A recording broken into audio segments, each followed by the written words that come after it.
Good afternoon, everyone, and welcome to the sixth webinar in the INTERSECT webinar series.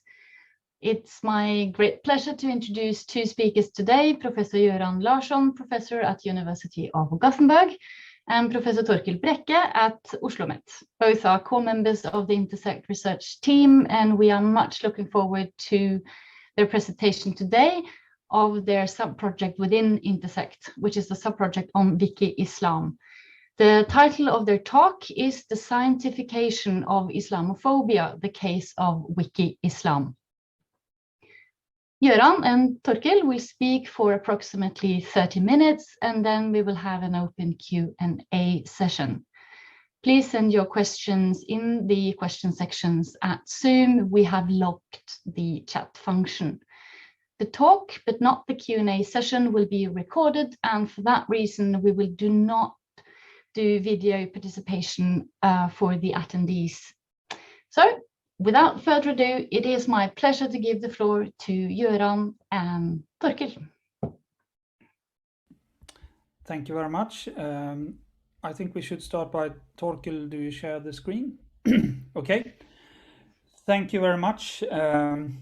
My name is Göran Larsson. I'm a professor of religious studies at the University of Gothenburg, and this is a paper that we are working on. So this is very much a work in progress that we will talk about today. So it's not a finished text, or it's not a finished talk in that sense. It's more an open presentation of a project that we are working on, and we are very much looking forward to comments and critiques and feedback and suggestions for how to improve it, or if there is any kind of lacunas in this project. The presentation will proceed as follows. I will present the 4 first slides, and then Professor Torkel Brekke will continue with the following slides, and then we will end the presentation, and then we will open up for the Q&A session.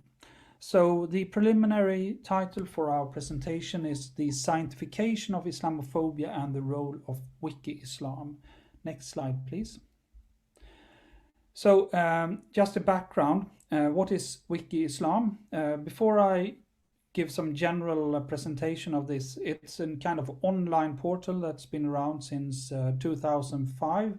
And it was launched in 2006, and it is a community-edited site or portal. That is also something we can discuss, how to label this site or portal. Good to know is that I have myself published 2 texts on Wikislam before. I wrote an article in Contemporary Islam in 2007 called Cyber Islamophobia, the case of Wikislam. And in 2013, me and my colleague Daniel Enstedt wrote an article in Cyber Orient. That is, the title of that paper is Telling the Truth About Islam, Apostasy, Narratives and Representations of Islam on Wikislam.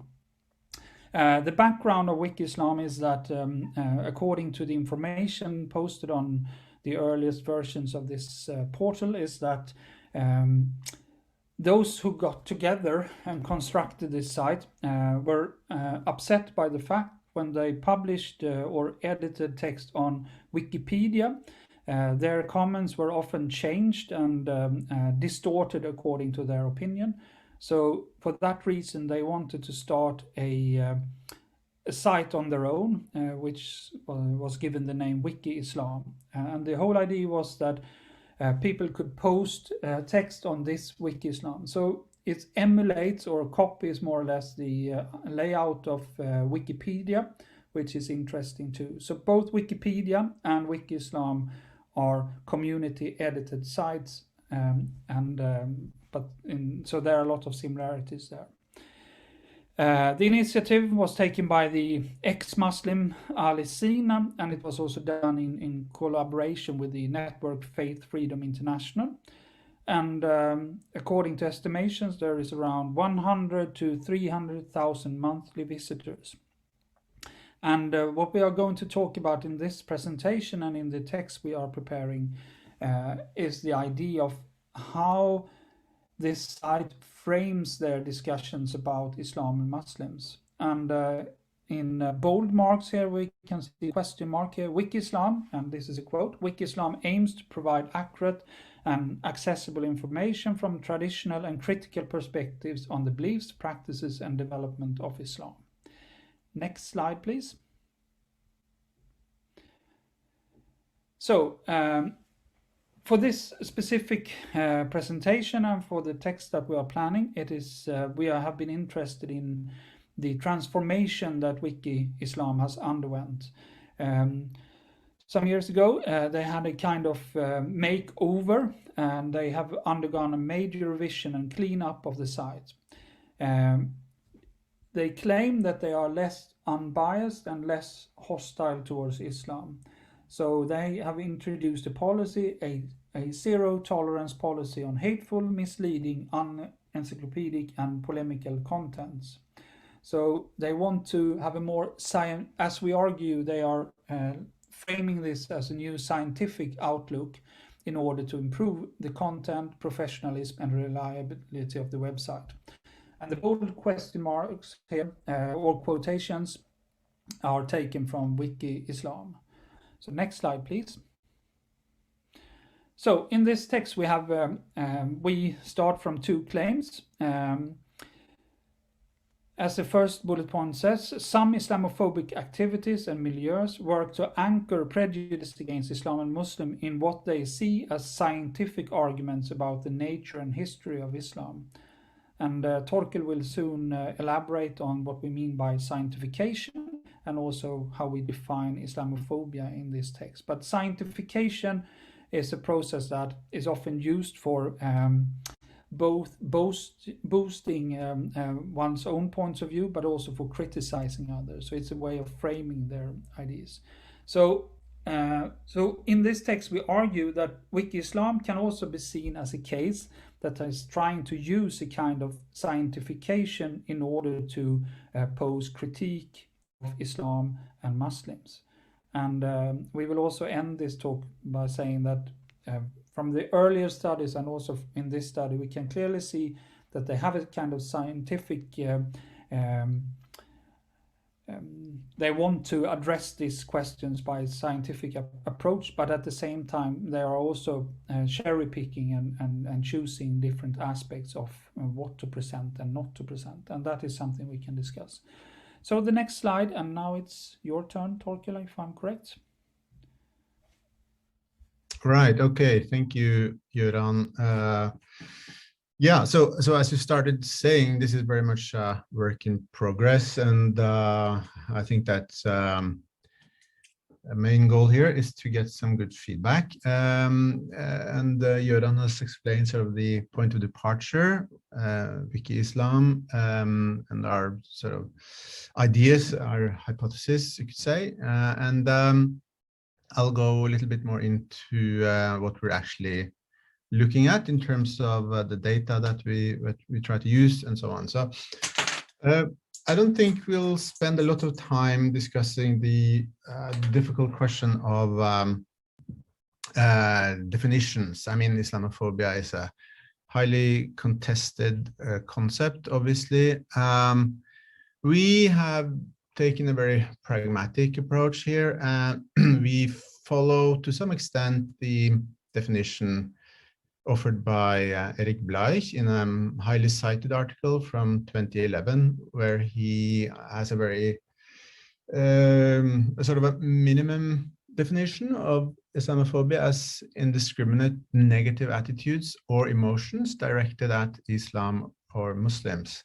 The first bullet point here is our take on that. We have changed it a little bit. You will see that we have added the concept of beliefs, for instance, to Bleich's definition. And that's because we think that the beliefs or the concepts that people have about Islam and Muslims is really important to foreground in definitions. But we can come back to this if people, if listeners want to discuss this, but we'll not go deeply into this now. The big questions here, of course. As Göran said, the scientification the process whereby people use scientific or seemingly or superficially scientific arguments in order to give authority to various claims. That is, of course, a type of process, a type of strategy, you might say, that you can find in many places, all over the place, you might say. I mean, it's not something that is exclusive to this particular field. Now, what we want to point out here is that there is, of course, a lot of criticism of Islam that is quite legitimate, that is not Islamophobic, and that will use scientific arguments, for instance, to demonstrate how Islam's worldview might conflict with science on various points, etc. A bit like people have used science to argue against Christian truth for well, centuries, you might say, probably. So in our view, we think it's really important to distinguish between legitimate criticism of Islam, where people also use science, obviously, from Islamophobic types of criticism of Islam and Muslims that we are interested in. And in much of the data that we see, of course, sometimes we can see that these two blend, or they can go together and the same websites or articles and so on, and sometimes they are kept quite separate. So we wanted to make this clear at the beginning. Of course, we can come back to this as well. Little bit about what we've actually been doing in terms of methods and data. We have used a tool, an online tool called SEMrush, which is mainly used by commercial actors to improve their own performance relative to competitors in different markets, basically. So it's not a free tool. It's an expensive tool, but it's also a very powerful tool that gives access to several types of data that, to our knowledge, is not accessible by other tools and other platforms. Now, there's two particular types of data that we have used, that we have benefited from SEMrush. One is something called a backlink database, a huge database with backlinks, where we have that we have used to find, firstly, those articles on Wikislam that are most widely linked to by other sites.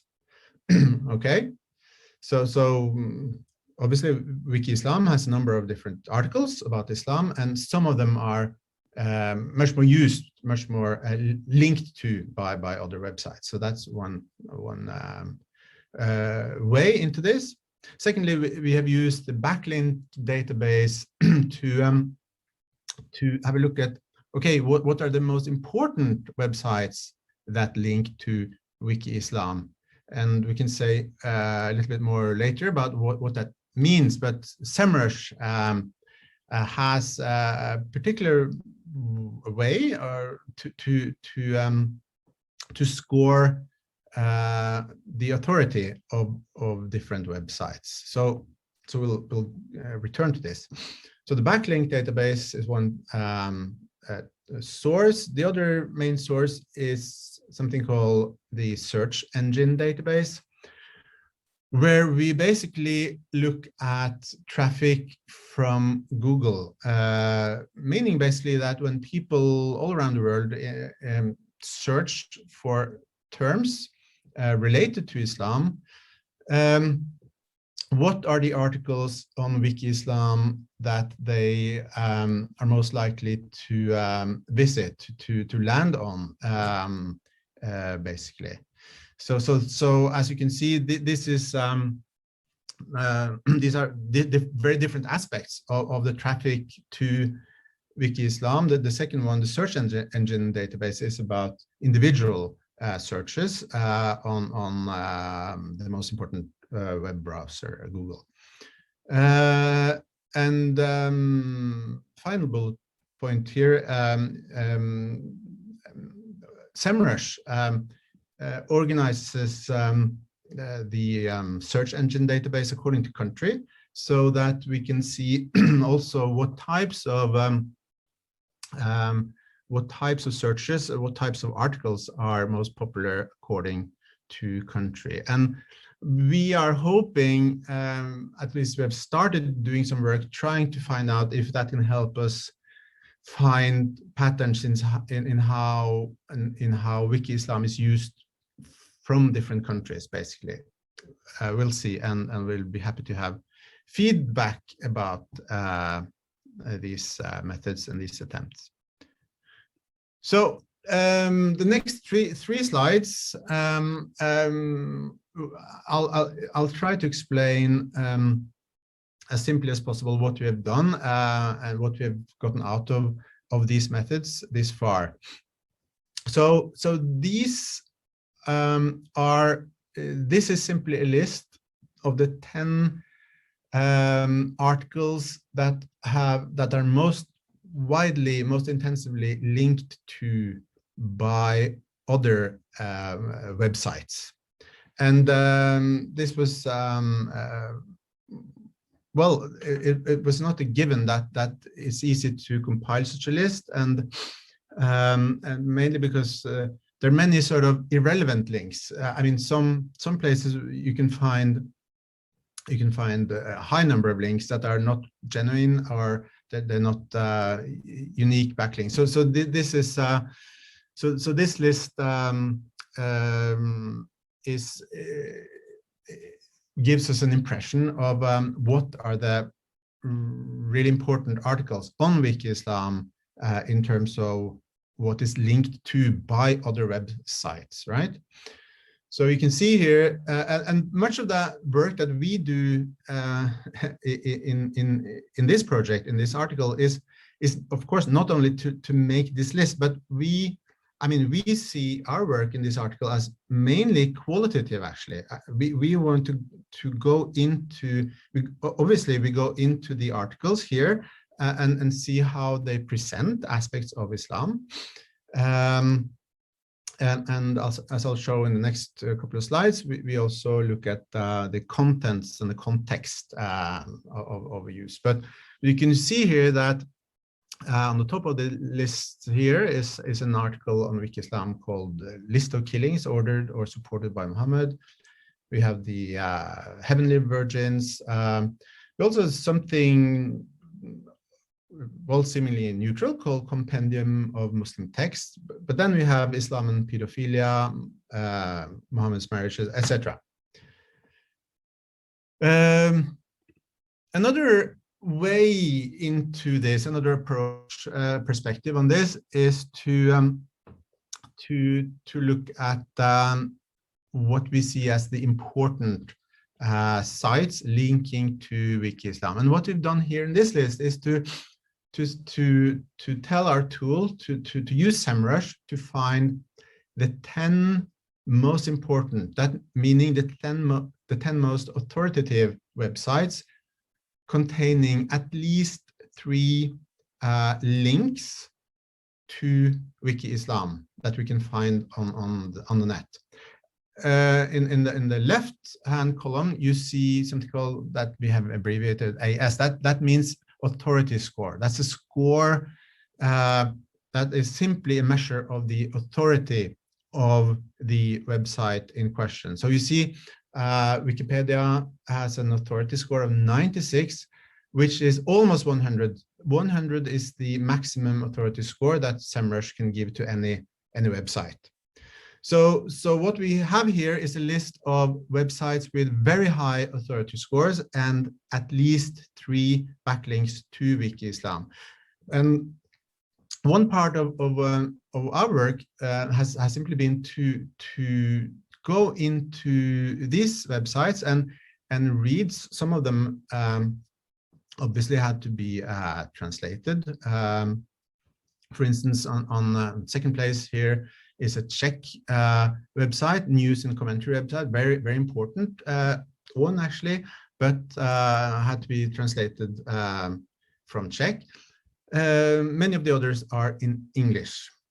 So the work here was simply to go into these websites and see how did they actually use information and articles from WikiIslam in context. How do the writers say on Breitbart? Number 3 is Breitbart, the infamous site that is of course associated with Steve Bannon, one of the founders of Breitbart, and once a member of Donald Trump's National Security Council. How does Breitbart actually use the information contained on WikiIslam to back up their claims about Islam and about Muslims, right?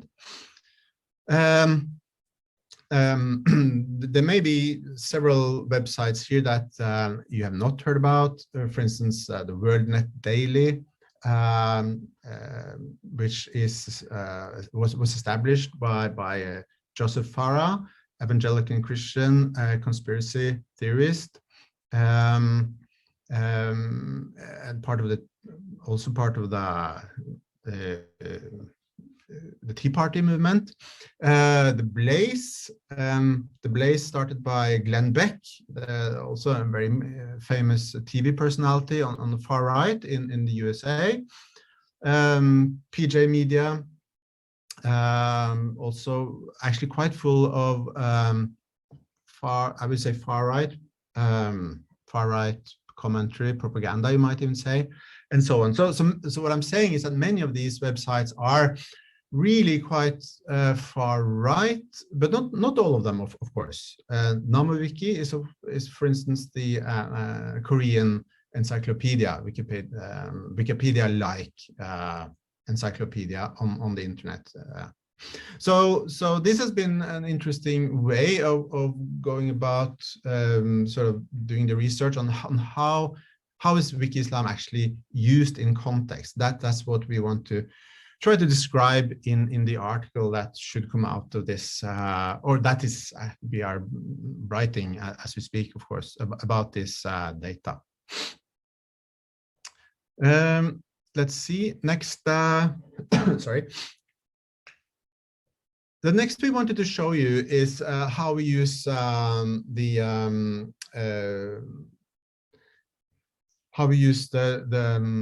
browser traffic database, which looks at, as I explained earlier, here we have a database looking at what are the articles that people land on most frequently on WikiIslam when they search on Google. And here, what we present here are actually 2 different national contexts. On the right, on the left-hand side, we have the USA, and then on the right hand, we see India. 2 very different national contexts for searching about Islam and Muslims, obviously. So these numbers is simply a breakdown of how many visits each of these articles have on average per month in the year 2020. So if we look at these articles, you can see that on the left, in an American context, the top, the most important article from a browser point of view is Allahu Akbar. You can have a look at those words and concepts. And it's interesting to compare those with the most important articles visited from an Indian context on the right. You see on top with really quite a high number is Ghazwa-e-Hind. And if people are unfamiliar with that concept, it means a religious war to take India. It's a concept that has been used by jihadist terrorists in the Pakistani and Indian context in order to sort of say, look, we have a right to conquer India. But it has also been used by Hindu nationalist commentators and politicians to say that, look, Muslims pose a danger to India because they have this concept, this classical Islamic concept, actually, of Ghazwa-e-Hind. I mean, the idea is that this is from a reliable hadith, a saying of the Prophet, where he makes a prophecy that in the future, the Muslims will conquer India. Now, I won't go into sort of the, what we can make of such types of prophecies and how reliable these are and so on. But the point here is that this is of course a highly context-specific concept that really makes a lot of sense in an Indian setting, doesn't make a lot of sense, I would say, at least probably in an American setting or in a Norwegian setting for that matter. So here we just present two important national contexts. I mean, the USA is by far the most important context for Wikislam. A very high percentage, actually, of the traffic to Wikislam comes from the USA.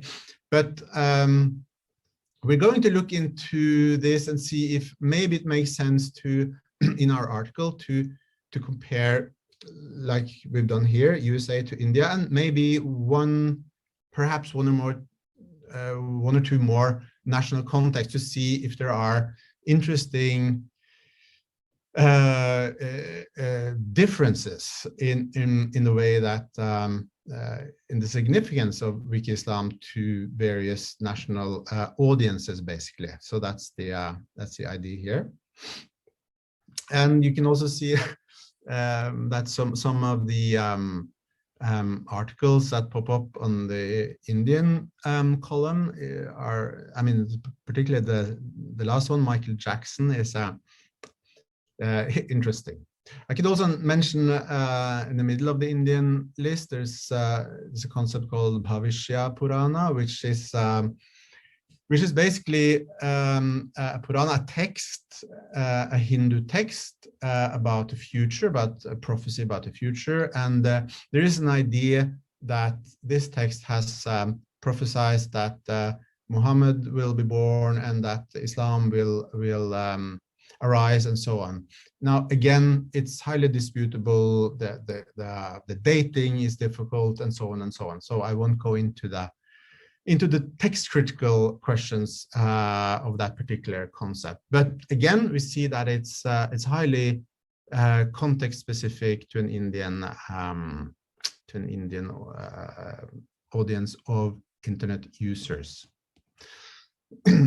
Right. So these are some of the ways. What we've done so far is to say something about our point of departure, Wikislam, interesting website, and we've tried to use three approaches here, three perspectives, three ways of harvesting data using the SEMrush tool to look at how Wikislam is actually used by internet users interested in Islam. And of course, our claim is that when we go into these contexts and read and look at the backlinks and look at the articles on Wikislam and so on, an impression, a picture emerges of users using Wikislam in order to sort of to anchor their arguments and their ideas in scientific, rational, critical articles about Islam and Muslims. So that's the main thrust of this work in this article. So I think Göran and I have been talking for around 30 minutes now, and as we said, this is a work in progress, and we would very much appreciate feedback, questions, and suggestions, of course, for how to develop this. So thank you for listening, and looking forward to the discussion.